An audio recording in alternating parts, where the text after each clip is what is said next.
Oh my gosh. Do you know what's about to go down? You and I, are about to do something that we should have been doing a long time ago.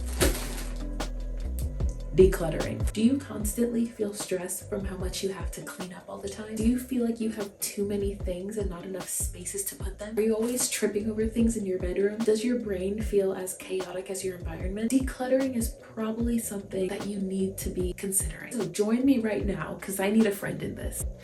Anyway, decluttering holds a lot of magic because your physical environment really does affect your mental environment. And I know what I'm talking about because this is how bad my room used to be. Yeah, it was pretty atrocious. And I lived like this for so long. I don't know about you, but I'm the type of person who will literally start buffering, feeling mentally paralyzed. I feel like my environment is not within my control. Do you ever feel like that? And I talk a lot about bed rotting, and I think there's something about a crowded, cluttered environment that really caters to the state of mind you're in when you're bed rotting. Allow me to elaborate. When you're bed rotting, you might be so overwhelmed with things in life that your brain just goes into survival mode and its only priority is to protect you. Unfortunately, that does backfire because our brains want to keep us comfortable, but sometimes what's comfortable is what's harming us. Staying stuck is what's harming you. Oh wait, there's a lot of stuff in here I didn't really show you yet. It was basically filled to the brim as you saw earlier. Anyway, back to bed rotting. Sometimes staying comfortable is the worst thing that you can do from yourself. It blocks you from things that you want to achieve and things that you need to achieve. There are a lot of benefits to facing things head on, but it can be really hard, especially when it's taking on something that you kind of let get out of control over a long period of time, like a messy, cluttered room. I mean, like, there's nothing fun about going through a whole bunch of trash, letting go of things that you're emotionally attached to, these different challenges that you might encounter while decluttering.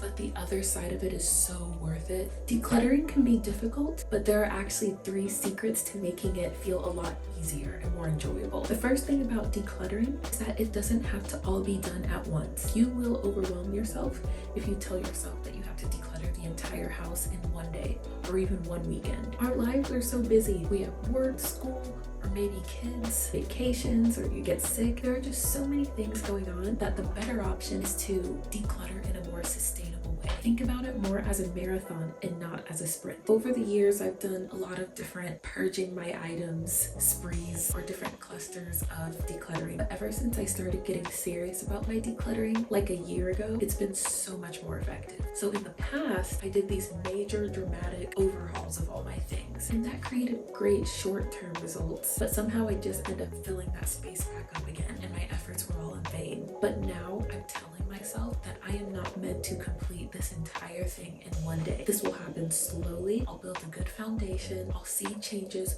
over time, and I've been able to stick with it way longer. And I'm able to rest when I need to, and I'm not stressing myself out over about it. It's a marathon, not a sprint. It doesn't have to be a negative, extremely time pressured experience to get it all done. That's not realistic. That's not sustainable. It's okay to stretch it out over time. That brings us to the second thing about decluttering. Do it in sections. This decluttering that I'm doing right now, it's a storage box that I've had full of miscellaneous things for so long. And now I'm finally ready to tackle it because it's taking up space in the corner of my bedroom, and I'm ready to let some things go. And I'm ready to have access to this space rather than letting it be blocked off. Doing it in sections is more sustainable because it makes the job feel more easier to manage. It makes it feel like a bite-sized activity instead of something that will take several hours to complete.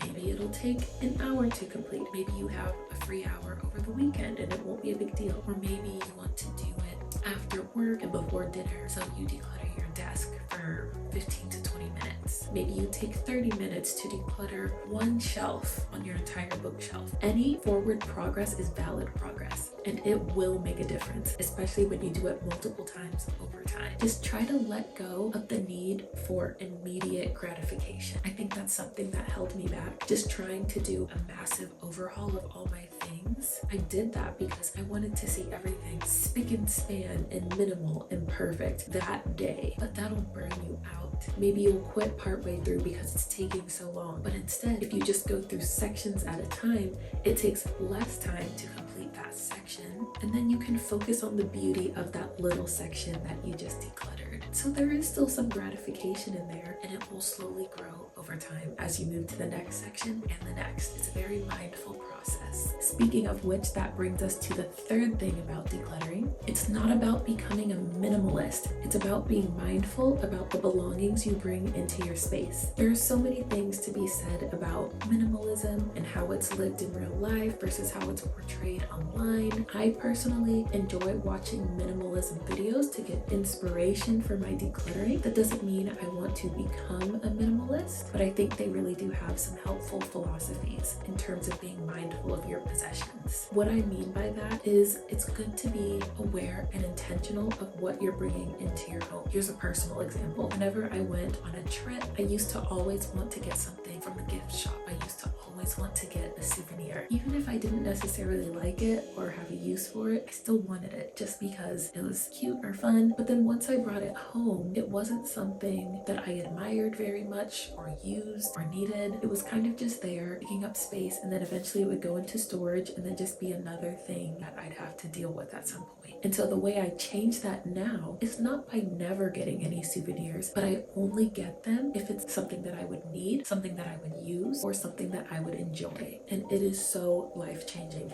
because I do not miss the items that I didn't mindlessly buy. I don't regret not getting them. And it makes me appreciate what I do bring in more because it's something that made the cut. It's not just adding on to the list of things I have. It's something that I would need, use, or enjoy. It is welcome in my home. It is benefiting me. It is serving me in some way. This also flows into the topic of consumerism, but using this sort of philosophy of need, use, enjoy has really helped me cut down on my spending too. So that's another way that it has improved my life. But tying it back into decluttering, if you aren't mindful about the things that you bring into your home or your space, you're undoing all the work that you put into decluttering in the first place, and you won't get to experience that ultimate gratification of all the time you spent decluttering different sections of your home, rather than reaching a general end point but still continuing in small ways here or there over time. You'll basically always feel behind, like you're catching up on the hamster wheel of decluttering. Rather than feeling in control of your items, you'll feel like your items are forever in control of you if you're not mindful of those items that you bring in. So basically all three of those things, it's a marathon, not a sprint. Do it in sections and be mindful about if you need, use, or enjoy the items that you bring into your home. Those things just make it a little more bearable. It makes me want to bed rot less. If you do this, you'll end up having so much more space to exist and to live. Because when there's clutter around you, subconsciously that might make you not want to leave your bed because you'll enter this chaotic environment. But when you declutter, you calm your environment, you control your environment, and it's an environment that you're happy to be stepping into. So maybe leaving the bed won't feel so bad, and you'll be able to cut your bed rotting a little bit shorter. Now, if you'd like to join me, I'm going to see how far we can get into decluttering this box.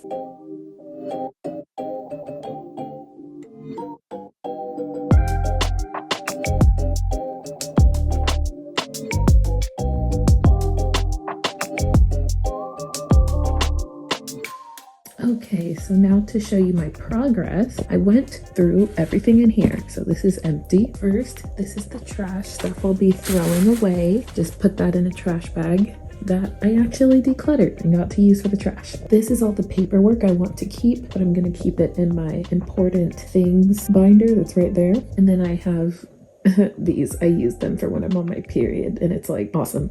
Anyway, I have this stuff I want to keep and that I'll make decisions with later, as well as this for some overflow. So this has a place, which is the trash. This has a place, which is my important documents binder. And then this is stuff that for now I want to keep, but they're eventually going to go into a place. So I'm going to stop right there. So now I've consolidated everything. This is going to go back in the corner where it was.